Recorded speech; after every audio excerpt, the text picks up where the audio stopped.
So on this fateful day, we had a phone call to the Yettis Kitchen's landline.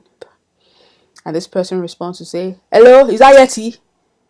Um, okay. Why do you assume? Why do you assume it's Yeti picking up the phone first things first? That's one. That's what was going through my mind. And then secondly, why are you chatting like we've been, I don't know you. Anyways, being professional, I respond, "Yeah, Yeti speaking, how can I help?" "Ah, Madam Yeti." Okay, I'm hoping the accent's not giving away where this person's from. But if it does anyway, it doesn't matter. "Ah, Madam Yeti, please, please, please, I'm very hungry. Ah, I've been wanting to eat since morning and I've just been waiting for you people to open. Ah, what time do you open?" Okay, we open at 5. "Okay, okay, okay. Please, madam, which soup do you have?" "We have egusi, we have okra, we have oha, we have eforiro." "Okay, okay, okay. Ah, I thought you do the special ones now. I didn't know it's just the basic one you do." I'm thinking to myself, bruh, what one do you want? And we can tell you if we have it. But anyways, I say, "Yes, sir, what would you like?" He goes, "Anyway, I'm not really a soup person. It's more about the swallow." And yeah, Nigerians, please, can you please explain to me, why do you call swallow swallow? That's a question. Like, what? I don't know. Why do we call swallow swallow? I know you obviously have to swallow it, as well as bloody rice. You bloody have to swallow rice. You have to swallow soup. You have to, everything we ingest as a human being, we have to swallow. I said, "Sir, anything else? Well, anything else you like with your order?" He then says that that's all. I said, "Sir, we cannot deliver the food that you're asking for if it's not £15. He goes, "Ah, £15. Because I'm not even going to give away the name of the hotel. I'm in the so hotel and I don't have access to transport. I just got back from Nigeria yesterday." So there you go. I gave away the nationality. "I just got back from Nigeria yesterday and I'm in the hotel now. The work I'm working, they gave me a contract. So I'm here for the contract. And at the moment, I don't have access to any car." So I'm like, please, what does that have to do with you ordering £15 worth of food? I don't want to bore you with all the details. So in the end, he orders rice and then he orders some sauce with it. So at this point, I was waiting for my delivery driver. My delivery driver was messing about. And this man's like constantly calling. He's like, "No, no, no, no, no. Where's my food, please? I'm hungry, I'm hungry." So in the end, I had to jump in the car myself and go and deliver this food. I arrive at the reception of the hotel. I then call this man. "Hello, sir. We're downstairs." He comes downstairs. I'm not sure, maybe he was expecting, I don't know, drop dead. I don't know if he was expecting a drop dead gorgeous person, or I don't know. I don't exactly think of myself as the most attractive lady on the planet, and I don't even try because I'm typically in my tracksuits and just something to keep me warm. So I definitely don't make an effort.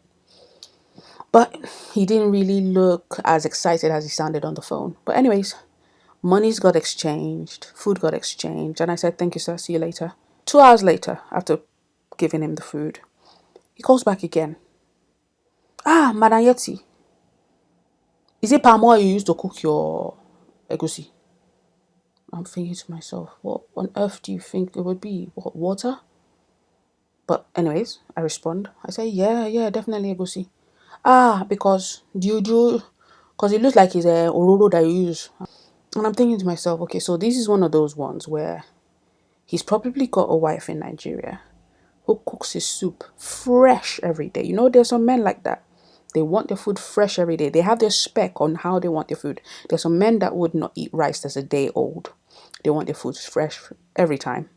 So I was trying to think in my head, how and what do I say to this man that would appease him? So I was like, okay, cool. No worries, we'll bring the amala. We'll bring the eba. Double portion of eba, less meat, palm oil, not fried properly, and all that stuff to your spec. He said, okay, okay, okay.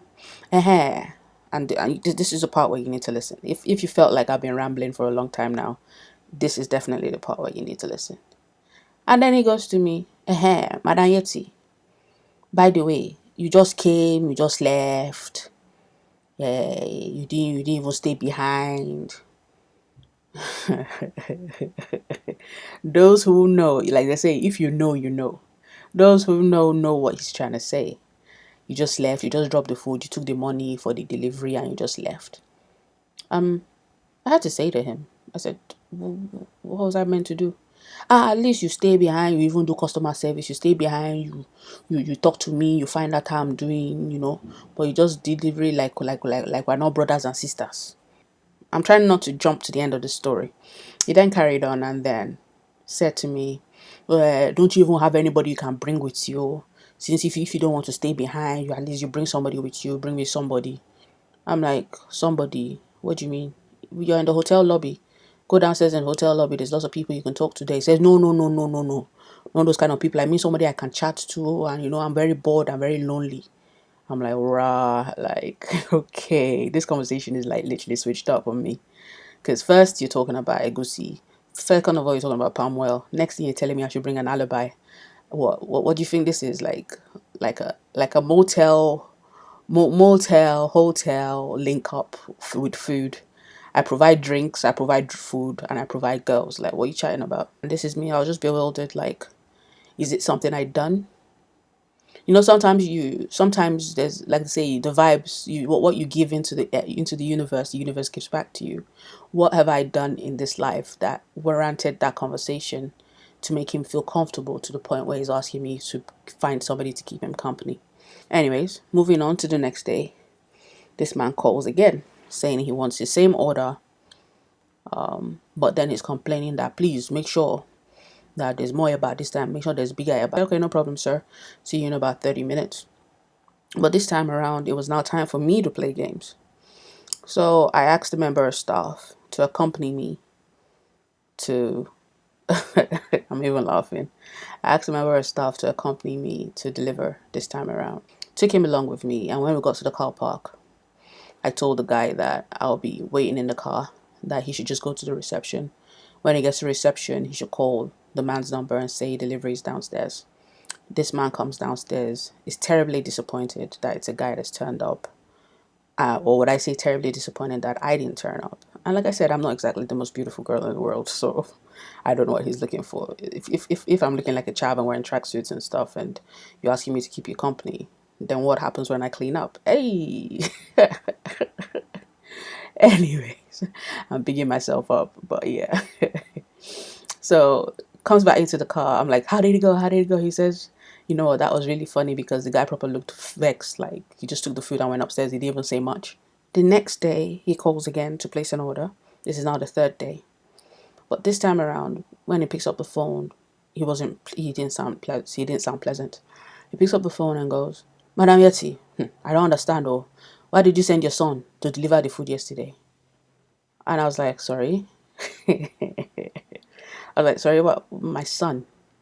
Yeah, you sent your son, or is he your worker? I'm like, he works for us. He came to deliver the food. But why would you think he's my son? Oh, because he looked pretty young.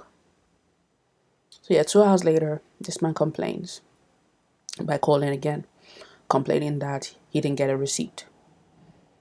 And this is me, like, we've just come to deliver. We are definitely not 2 hours after you've eaten. We're definitely not going to send a delivery driver.